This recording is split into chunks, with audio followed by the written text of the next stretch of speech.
non-respected bar members, आपका अभिनंदन और स्वागत। During the period of session, coordination have been maintained between the bar and bench during the tenure of Justice Judge Jatal. I pray to the Almighty God for better future and health of the Honorable Justice Judge Jatal. और जो ईमानदार से काम करता है उसकी कटकी तो आती जिंदगी में, पर रिजल्ट उसके अच्छे होते हैं, जैसे कि मेरे साथ हुआ है, मेरे बच्चे। President of the bar, Badwa ji, is worthy team members, respected members of the bars and my colleagues. शायद मैं लास्ट टाइम ही उनको ये संबोधित कर पा रहा हूँ colleagues, henceforth I will not be. दूसरी बात, जैसे हरदीप राणा जी ने कहा, ये बात मेरे को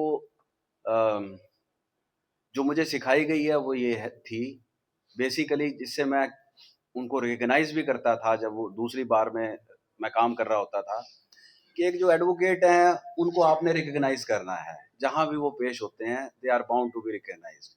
जब मैंने उनके स्टेशन पे काम किया है, उनके साथ काम किया है, मैं उनको रिकग्नाइज कर रहा हूँ। सिंपली कि मैं अदर स्टेशन पे चला गया तो मैं उनको क्यों नहीं रिकग्नाइज करूँगा, और मुझे उनको रिकग्नाइज करना चाहिए, उनको कहना चाहिए। मुझे फ़ख्र होता है कि मैंने इनके साथ काम किया है। पब्लिक है वो सोचती रहती है, वो डिफरेंट तरीके से सोचती है, वो उनका थॉट प्रोसेस है, उसको कोई रोक नहीं सकता। प्रधान जी की बात से भी मैं बिल्कुल सहमत हूँ कि हम सोचते हैं कि शायद एडवोकेट का काम है तो हमें किसी तरीके भी काम करना है या काम निकालना है, that is for result oriented society. पर मैं ये समझता हूँ कि जितना ईमानदारी का कार्य वकील का है या जिम्मेवारी का, शायद किसी और प्रोफेशन में नहीं है। हो सकता है इंस्टेंट रिजल्ट आपको ना मिले, लेकिन जब आप किसी क्लाइंट के प्रति ईमानदारी से और डिवोटेड होके काम करते हो अपने काम के प्रति, तो हो सकता है उस काम में उस समय रिजल्ट ना भी मिले, बाद में मिल जाएंगे। वो क्लाइंट आपके पास फिर आएगा, क्योंकि उसको पता होता है कि बाबूजी ने पूरा जोर लगाया है, और अगर ये नहीं हो पाया तो फिर मैं अपील में भी कुछ नहीं ले पाया और आगे भी कुछ नहीं ले पाया। तो वो एक विश्वास हो जाता है। उसके इंस्टेंट रिजल्ट तो नहीं मिलते, लेकिन लॉन्ग टर्म रिजल्ट जरूर मिलते हैं। तीसरी बात जो आपने कही कि ऑफिसर को खुश रहना चाहिए, इसके दो कारण हैं। देखिए, हम स्ट्रेस का काम करते हैं। अगर मैं चेहरा बना के बैठा रहूँगा और मैं स्ट्रेसफुल तरीके से काम करूँगा, तो मैं समझता हूँ कि लॉयर्स मेंटल जो स्ट्रेस है वो बहुत ज़्यादा स्ट्रेस होता है, प्रिजाइडिंग ऑफिसर के लिए भी, एक लॉयर के लिए भी। During my working I have found कि अगर आप स्ट्रेस फ्री एटमोसफियर दें, तो आप अगर 10 घंटे काम कर सकते हैं तो मेरे हिसाब से 14 घंटे काम कर सकते हैं आप। लॉयर के लिए भी ये बहुत ज़रूरी है। जब हम घर जाते हैं, स्ट्रेस फ्री होके जाते हैं, तो हम नेक्स्ट फाइल पे कंसंट्रेट कर सकते हैं। That should be the process. और उसी के लिए आपकी बार यहाँ जानी जाती है कि सौहार्दपूर्वक जो रिलेशन होता है, जो स्ट्रेस फ्री तरीके से काम करना है।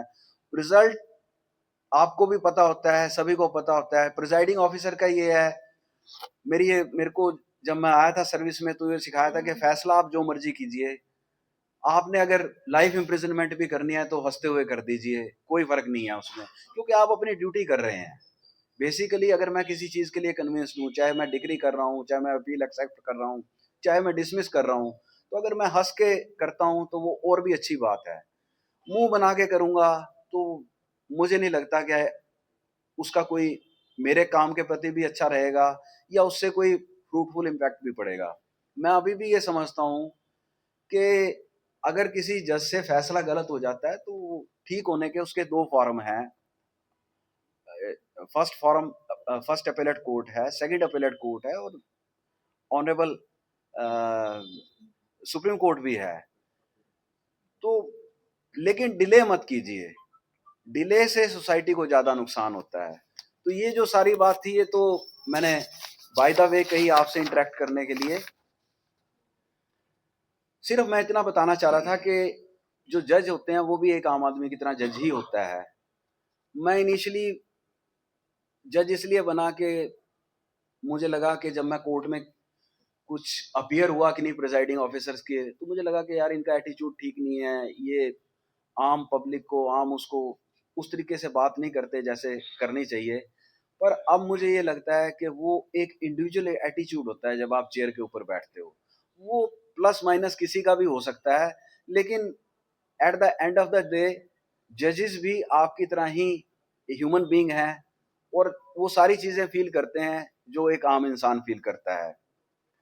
मेरे फादर कहा करते थे कि मैंने अपना बेटा जुडिशरी में डोनेट कर दिया है। उस समय मुझे नहीं समझ में आता था कि वो ये ऐसे क्यों कह रहे हैं, लेकिन अब मुझे समझ में आता है क्योंकि जब आप इस फील्ड को ज्वाइन करते हो तो आपको बहुत सी सेक्रीफाइस करनी पड़ती हैं। आपको अपना बहुत सी चीजें नियर एंड डियर को खोना पड़ता है। हो सकता है आपके फादर मदर ने आपके लिए बहुत अच्छा घर बनाया हो, जो कि like I can tell about myself, I was the only son of my parents. तो वो लॉक हो गया, पड़ा रहा, खराब हो गया। तो अब वो रीस्टार्ट होगा या नहीं होगा मुझे नहीं पता, मैं नहीं कर सकता, बता सकता आपको।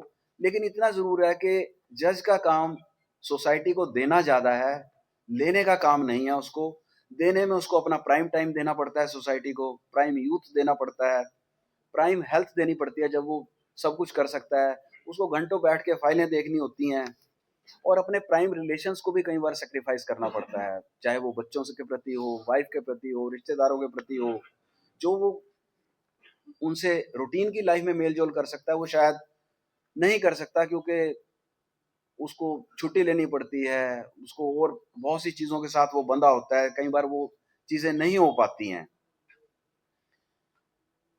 But one thing is I would like to share with you कि these all restrictions, these all sacrifices are necessary because judge is supposed to protect the institution, respect the institution in which we all are working, including the person in whose contact we come, may be anyone, चाहे कोई litigant है, चाहे कोई witness है, तो किसी के भी आए तो उनको प्रोटेक्ट तो देखिए करना पड़ता है।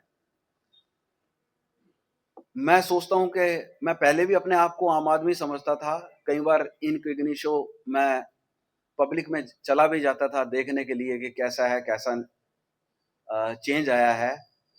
लेकिन अब मैं समझता हूँ कि मैं आम आदमी बन जाऊंगा। मुझे नहीं पता कि ये कैसा होगा कैसा नहीं होगा, क्योंकि मैंने इससे पहले ये कभी एक्सपीरियंस नहीं किया। लेकिन मुझे खुशी इस चीज़ की है कि जब मैं इस सर्विस में आया था, पहले मैं इस सर्विस में नहीं था, मैं I was serving in some other institution. तो उस समय एक गस्टेड ऑफिसर की सैलरी 2200-4000 होती थी। तो मैं 2580 सैलरी पे चला गया था, वहां से छोड़ के मैं फिर यहाँ आया था because of inspiration of my father. और आज जब मैं जाऊंगा तो मुझे कहीं ना कहीं खुशी है कि मेरे पिताजी ने जो मुझे जिसके लिए यहाँ लेके आए थे, जो उन्होंने मेरे ऊपर फेथ रखा, जो वो चाहते थे कि मैं समाज के लिए करूं, जो एम्प्लॉयर ने मुझे जिम्मेदारी दी, मैं उसे पूर्ण करके जा रहा हूं। मैं सेटिस्फाइड हूं, मेन बात है ये। मैंने कभी सोचा नहीं था कि मैं इस पोस्ट तक पहुंचूंगा, क्योंकि बीच में कुछ ऐसा हुआ था कि रूल चेंज हो गए थे। I never thought of. और आज जब मैं आपके सामने खड़ा हूं तो वो अचानक लगभग 14 साल का पीरियड 2012 से या 11 से 25 तक, तो आई नेवर थॉट ऑफ। और एक समय मुझे ऐसा लगा, मैंने अपने किसी भी बच्चे को लॉ नहीं करवाई, शायद उन्होंने खुद ही नहीं की, तो उनको लगा कि शायद my father is so sincere, तो शायद इनको वो चीज़ नहीं मिली जो मिलनी चाहिए थी। तो कई बार हम समाज से नाराज भी हो जाते हैं या फीलिंग चेंज हो जाती है। लेकिन ऐसा नहीं है, अगर कोई चीज़ भाग्य में लिखी है तो लिखी है। रही बात राणा जी की, तो राणा जी मेरे बहुत अजीज हैं और कई बार तो इतने अजीज होते हैं कि एक्सेस हो जाती है, जैसे घर से फैमिली मेंबर होते हैं। तो हम लोग कोर्ट में काम कर रहे होते हैं, हमें घर जाके पता चलता है, तो पता चलता है कि आज घर सारा उल्टा हुआ पड़ा है। तो वो उल्टा क्यों हुआ पड़ा होता है, ये जो जितने भी महापुरुष होते हैं या और भी जो होते हैं वो कहेंगे कि नहीं भाभी जी, जज तो आपको होना चाहिए था, इनको तो घर का काम ही करना चाहिए। तो जब हम घर जाते हैं तो पता चलता है कि घर आज उल्ट हो गया, तो हमें पता नहीं चलता कि घर में कौन आया था और ये हुआ कैसे है। तो पुराने टाइम में पता चल जाता होता था, आज के समय में पता इसलिए नहीं चलता कि मोबाइल से बात हो जाती है। तो लेकिन वो हमें पता होता है कि ये अगर काम किया है तो किसी अपने नहीं किया है, कोई बाहर का नहीं कर सकता। मैं आप सभी को दिल से धन्यवाद करना चाहता हूं कि आपने मुझे जो मान सम्मान और स्नेह दिया है, आप सभी का अपनापन मेरे हृदय को स्पर्श करता है और करता रहेगा, क्योंकि अब मैं आम आदमी बन चुका हूं, तो अब मैं आम आदमी की तरह एक्सेसिबल भी रहूंगा। मैं इस सम्मान के लिए बार के प्रत्येक सदस्य का हृदय से आभार व्यक्त करता हूं। धन्यवाद।